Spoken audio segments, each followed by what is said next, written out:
A black executive walked into a corporate gala dressed in quiet elegance, ready to receive an award she spent years earning. But within minutes, everything changed. A senior partner mocked her in a joke that wasn't funny, and the award was handed to someone who once told her she didn't quite fit the company culture. What happened next shocked the entire board. Within hours, a 172-page whistleblower report with her name on the cover went public, toppling reputations and rewriting policy across the nation. Stay with me. This is a story you need to hear. But before we dive in, drop a comment below and let us know where in the world you're watching from. And if you believe truth always finds its way, hit like and subscribe for more powerful stories like this. Because it all started on just another ordinary night. The lobby of Langston and Rowe Consultancy was designed to impress. Slate floors, glass walls, art that spoke in whispers of old money. But none of that mattered to Evelyn Miles as she stepped through the revolving door, because she had seen opulence before, and she knew better than most that luxury often wears a mask. Hers was a face that had endured centuries of masks. She was dressed sharp, not just for the sake of fashion, but for survival. A charcoal gray suit tailored to precision, soft leather shoes that didn't squeak, and a navy folio under one arm bearing her name in clean embossed serif, E. Miles, MBA. The receptionist's smile flickered the moment she approached. Not faded, flickered, as though her brain had to reroute the wiring between expectation and perception. "May I help you?" she asked too slowly. Evelyn responded with calm precision, "Here for the 9:30 interview. Senior strategy lead." A nod, a pause, a phone call that lasted longer than it needed to. Evelyn waited. Her stillness was deliberate. Behind her, the sound of laughter, two men, white, early 40s, walked past with that particular ease of men who have never had to ask if they belonged in a room. They didn't see her. Not really. She was a shadow, an afterthought, until one glanced back and asked the receptionist, "Is she here for the admin pool?" The receptionist didn't answer. Evelyn did. "No," she said quietly, "I'm here to direct it." Silence followed, and then the nod, the kind that acknowledged power but didn't respect it. That's how it began. When the HR rep finally arrived, Bridget Sloan, pale blazer, paler expression, she didn't greet Evelyn with a handshake. She didn't make eye contact. She gestured vaguely toward the hallway. "Let's head to conference room B," she said, like giving directions to the mailroom. On the way down the corridor, Bridget spotted a paper cup toppled on the floor. Coffee, half-dried. She stopped. "Excuse me," she said, turning to Evelyn. "Could you pick that up?" Evelyn stared at her. Not in anger. Not in shock. But in the way a woman stares when she knows the game and sees every rule bent to trap her. "I'm not equipped," Evelyn replied, her voice calm but diamond-hard. "I'm your candidate." Bridget flushed, mumbled something about confusion, and moved on. But the seed had already been planted, not just in Evelyn, but in the air around them. In the intern who walked by and heard the exchange. In the janitor down the hall who paused and nodded, slow and knowing. The building remembered what people wanted to forget. In the interview room, the chairs were arranged like a tribunal. 3 men, 1 woman, all smiling with that brittle tension that comes from needing to prove you're fair while knowing you've already made your decision. Evelyn introduced herself. She recited her credentials. She outlined a multi-year growth plan for the firm's stagnant portfolios and named every market trend by memory. They nodded. They took notes. But their questions didn't reflect curiosity.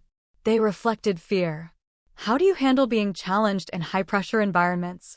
Do you find your tone sometimes comes across assertive? What kind of feedback have you received on your leadership presence?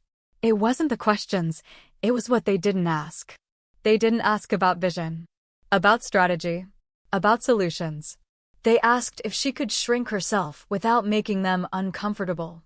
But Evelyn didn't shrink. She answered each question with clarity, not concession. With grace, not groveling. She didn't ask to belong.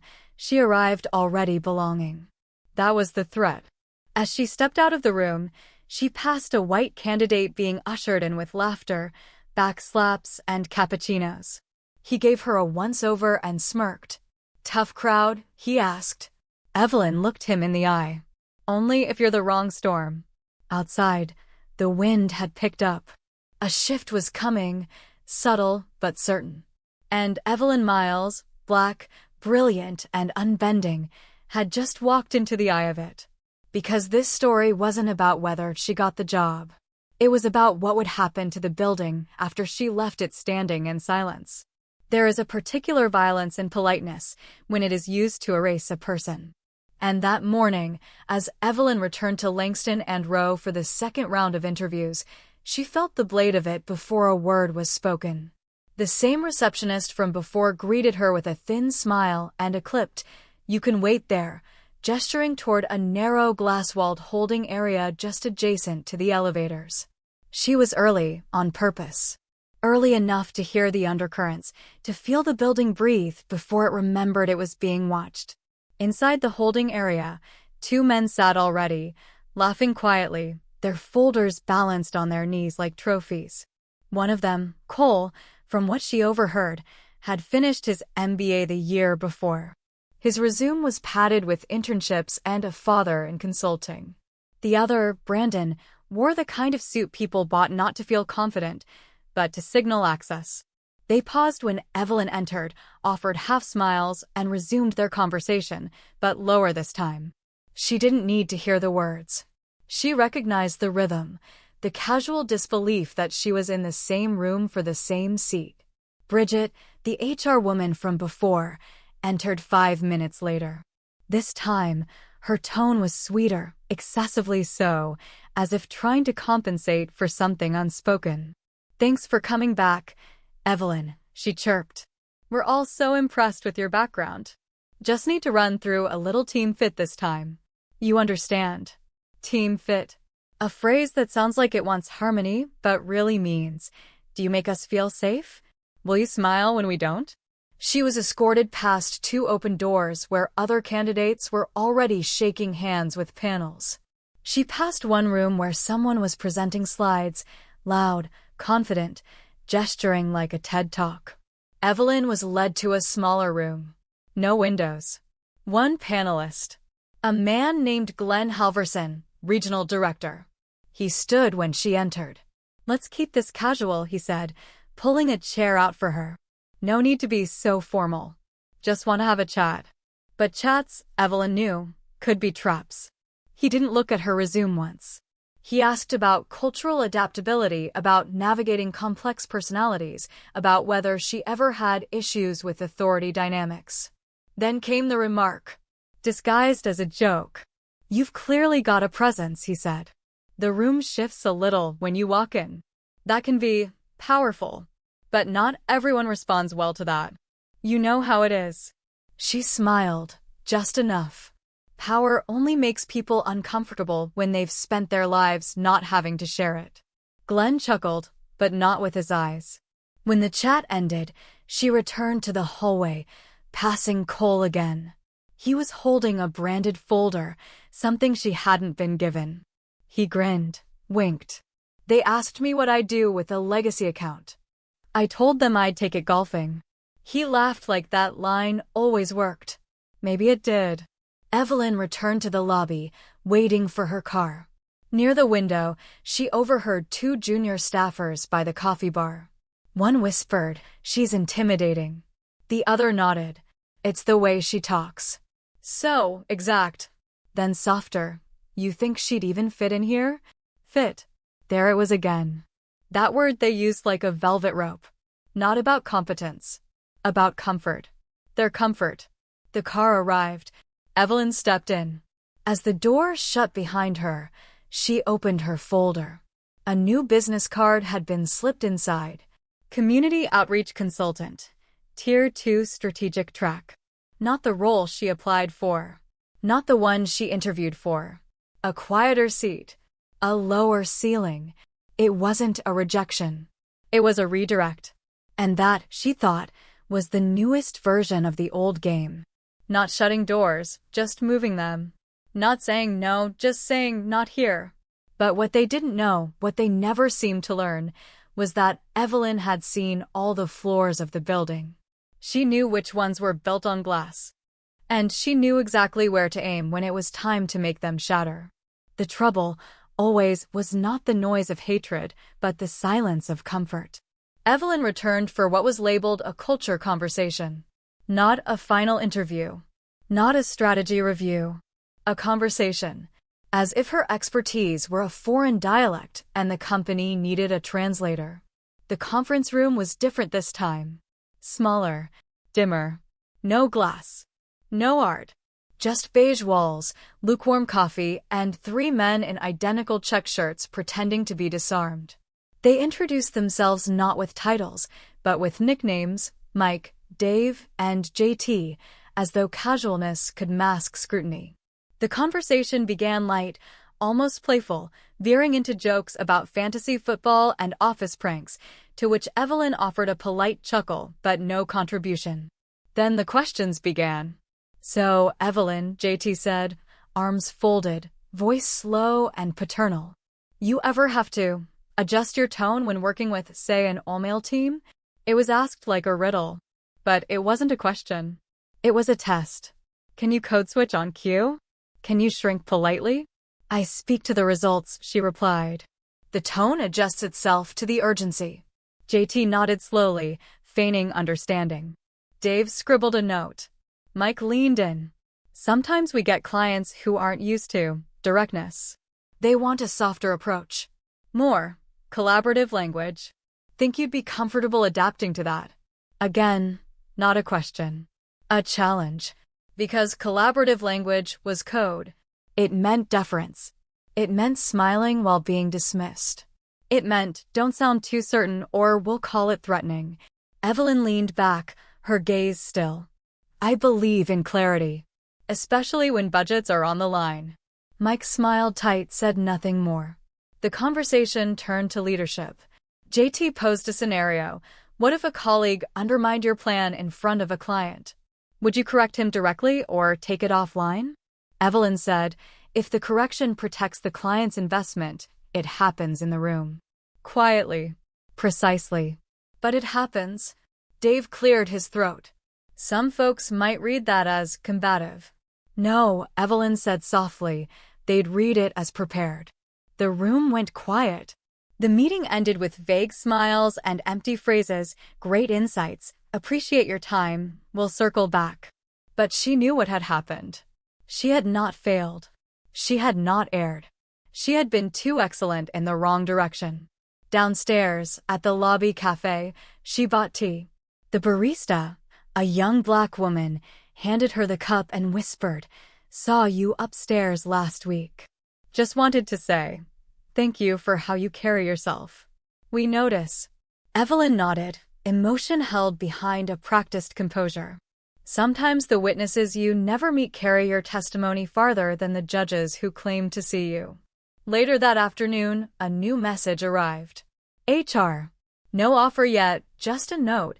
We're still reviewing cultural compatibility and internal alignment. A sentence that said everything and nothing. The next day, her resume showed up on a mid-level list. Potential DI partner, external engagement preferred. And that was the moment Evelyn stopped waiting to be let in. That evening, she called her lawyer. Not to sue. Not yet. But to structure an LLC, prepare filings, and begin the blueprint for something she'd been dreaming quietly for years. A firm that trained corporations not how to hire people like her, but how to deserve them. Because the real seat at the table?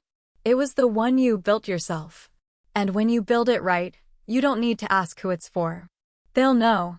The real danger, you see, isn't in being called out of your name, it's in being quietly written out of the room altogether. Evelyn received the next email on a Thursday. The subject line was clean, professional, stakeholder meet and greet, optional attendance. Optional. That peculiar American word. A velvet rope word. A word that says you may attend, but your absence will speak louder. She arrived early. Not out of eagerness, but strategy. To observe the room before the room observed her. The lounge was spacious, all recycled wood and brushed steel, designed to say inclusive while excluding the unspoken. At the center stood a cluster of executives, buttoned collars, Scotch smiles, hands clasped behind their backs like gentlemen discussing stock, not people. Evelyn approached with calm, each step deliberate. One of them, a man named Russell, turned just enough to see her, but not enough to greet. He was the kind of man who called black athletes articulate and black executives interesting. When she extended her hand, he shook it without meeting her eyes. "Evelyn Whitfield, right?" he asked, drawing out the vowels like he was reading off a chart. "You're the brand strategist candidate?" "Senior strategist," she corrected gently. He gave a smile that wasn't warm. "Well, good to see you. You know we have an incredible team in place. Just looking for the right fit." Fit. Another velvet rope word. A gate hidden in language. As she turned, she caught the gaze of another woman, Erin, head of partnerships. Erin smiled, wide and bright, the kind of smile trained in liberal arts and weekend diversity panels. "Evelyn, I've heard such good things. Tell me, how did you land on branding as your path? Not something we see every day." Evelyn paused. "You mean women? Or black women?" Erin's smile flickered. "Oh no, of course not. I just meant, well, I suppose it's refreshing." Refreshing. As if her presence were a citrus aftertaste in a boardroom built for bourbon. "I didn't land," Evelyn said. "I built it." Erin's cheeks flushed, but she nodded, retreating into her wine glass like a magician vanishing into silk. Throughout the evening, Evelyn fielded compliments that were not compliments. "You speak so clearly. Your resume is impressive. I wasn't expecting such range. You carry yourself so well." Each one a thread spun from the same cloth, the astonishment that she had arrived dressed not in apology, but in authority. At one point, she overheard a man whisper to another, "She's overqualified, if anything. Might ruffle feathers." They laughed. Quietly, but not privately, because they were never afraid of being heard, only afraid of being challenged. By the end of the night, her presence had become a spectacle. She had not raised her voice, had not made a speech, had not corrected a soul, and yet she disrupted everything, simply by being undeniable. Back in the parking garage, her heels clicked like punctuation marks on concrete. She didn't drive away right away. Instead, she sat in her car, the city lights flickering against her windshield. She knew the decision had already been made. Not on paper, not in policy, but in glances, in withheld invitations. In this way, silence was weaponized without fingerprints. She opened her tablet, refreshed her inbox. A new message. Subject: "Thank you for your time." The body was brief. "We appreciate your insights. At this time, we're moving in a different direction." No explanation. No offer. No misstep to point to. Just erasure dressed in etiquette. She didn't cry. Didn't scream. She copied the email, pasted it into her growing file of evidence. Labeled it, "Gatekeeping, Phase 4." Because some battles are not fought in courtrooms or protests. Some are fought in carpeted lobbies and catered lounges. And if you're not careful, the wound will look like professionalism. But the bleeding is still real. The trouble with America, you see, is that it still believes it can write history with a white pen and expect no ink to spill. By the time Evelyn was invited to the leadership retreat, the invitation had lost all meaning. It came not as a celebration, but a test. A trial dressed in soft linens and lakeside views. A retreat, how appropriate. A word for withdrawal disguised as growth. The venue was a lodge tucked into the Vermont hillside, surrounded by pines and the kinds of silences money can afford. There were canoes by the dock, artisanal cheeses on reclaimed wood trays, and all the talk of innovation with none of the risk. Evelyn arrived last. Not by accident, but design. She understood the theater of power, knew that the last to arrive is often the first to be remembered.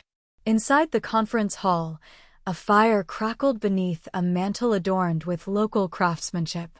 Men in Patagonia vests and women in soft sweaters circled around breakout charts and vision boards, sipping kombucha like communion. She joined the circle as the facilitator, a man named Kent, tan, tall, all TED Talk energy, introduced the exercise. "We're going to break into groups," he said, "and identify how our personal identities inform our leadership style." A murmur passed through the room like wind through dry leaves. Evelyn raised her hand slowly. "Will we be addressing how certain identities are received differently regardless of style?" Kent blinked. "Could you clarify?" She smiled thinly. "I lead with strategy. I'm called aggressive. David leads with silence.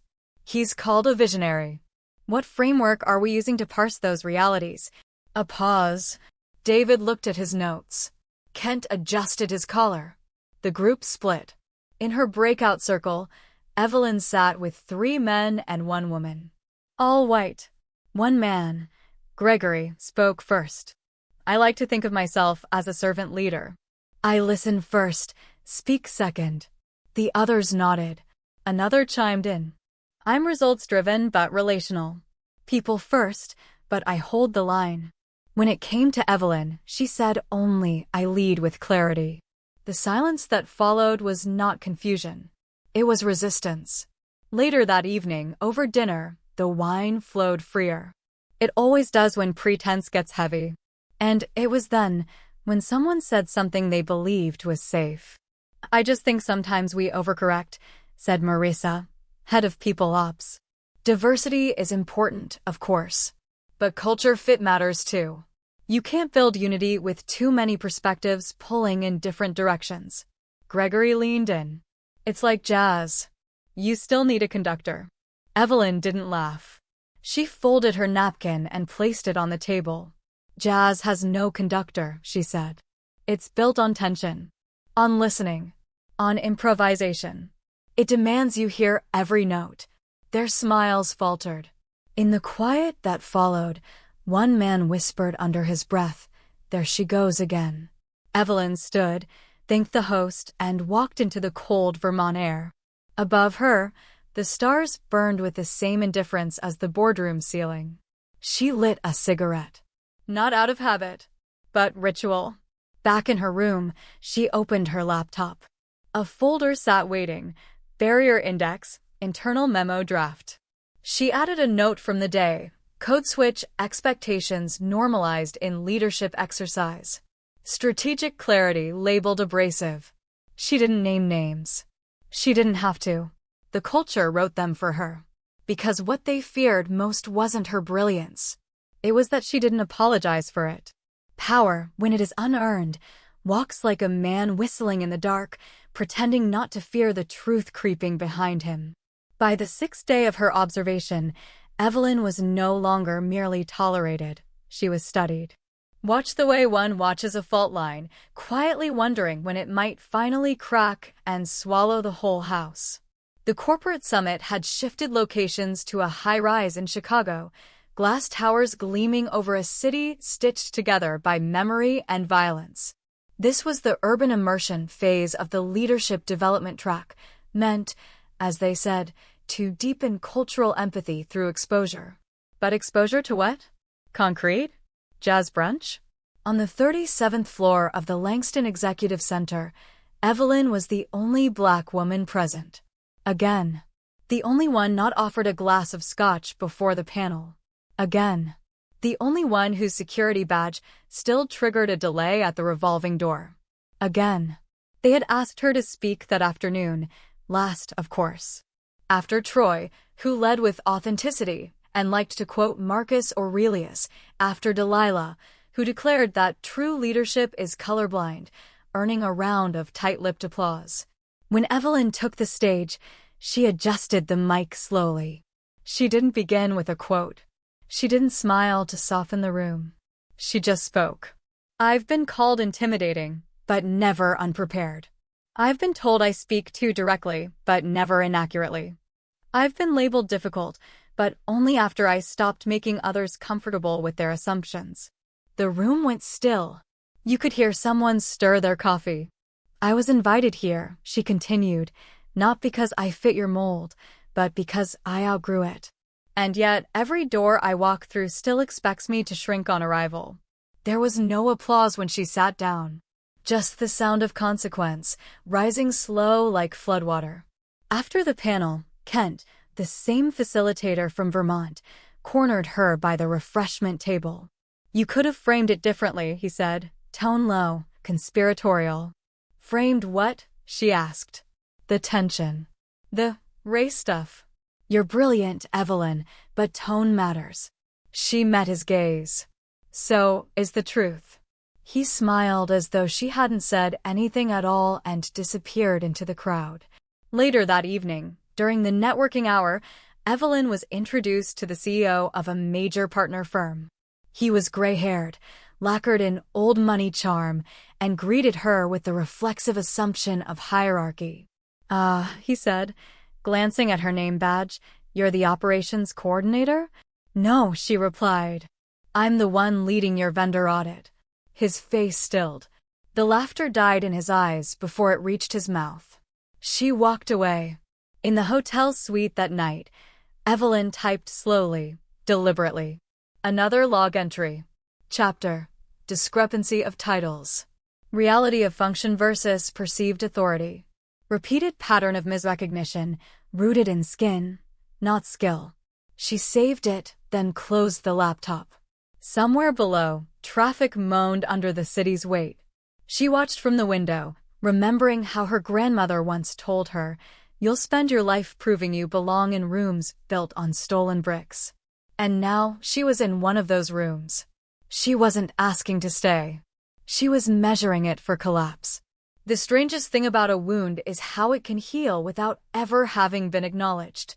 But when it breaks open, when it bleeds in a boardroom or over a coffee cart in a conference lobby, it doesn't just stain the floor. It stains the silence that allowed it to fester. By the time Evelyn returned to New York, the final leg of the Leadership Summit was underway, a culmination event branded as the future of belonging. A phrase that made Evelyn wince every time it was spoken, as if belonging were something handed out like credentials, rather than something stolen and withheld. She was scheduled to lead a breakout session titled Adaptive Strategy in Multicultural Teams. It was the only session led by someone Black, and it had been moved twice, first from the main stage, then to a windowless room near the service corridor. They didn't say why. The hallway smelled of printer toner and lemon floor polish. Evelyn entered early, arranged the chairs in a circle. She believed in circles, things without edges or hierarchy. But as the attendees trickled in, one by one, the discomfort in the room was palpable. Some sat stiffly, arms crossed. A few never made eye contact. And one woman, a senior VP from Atlanta, glanced at Evelyn's shoes, then at the folder in her lap, as if trying to reconcile presence with position. Evelyn began the session without a warm-up. I'm not here to convince you I belong in this room, she said. I'm here to ask why so many others don't. That was the match. Someone cleared their throat. Another adjusted their watch. A man named Peter, mid-50s, voice like gravel, spoke first. I think we're focusing too much on identity. We all face challenges. Let's not make it about race. Evelyn didn't blink. Race is not something I'm bringing into this room, she said. It's something I walk through to get here. Peter shifted uncomfortably. But haven't we made a lot of progress? I mean, look at this group. Evelyn scanned the room. Of the 14 executives, she was the only Black woman. 2 were women of color from marketing, both junior. Everyone else was white, male, and promoted through a system that had never doubted their right to be here. Your confusing presence with parity, she replied. My being here doesn't mean the structure welcomed me. It just means I pushed hard enough not to be kept out. Peter looked down. He had no reply. Later that afternoon, the summit's final keynote was delivered by the Global Director of People Operations. He spoke of harmony, of values alignment, of how cultural fit ensures cohesion. Evelyn, seated near the back, scribbled a note on her program: cultural fit equals coded exclusion. Disguises the gate as guidance. After the applause, as the crowd funneled toward the reception, a younger black analyst, new to the firm, barely 25, approached Evelyn. Her voice trembled slightly. "Ms. Hill, thank you for speaking the way you do. I didn't know we were allowed to." Evelyn smiled, gently. "We've always been allowed. They've just always hoped we wouldn't." That night, a group photo was taken in the hotel's grand ballroom. Evelyn was asked to stand near the end of the row, just out of center frame. It wasn't spoken, but it was expected. She refused. She moved dead center. And smiled.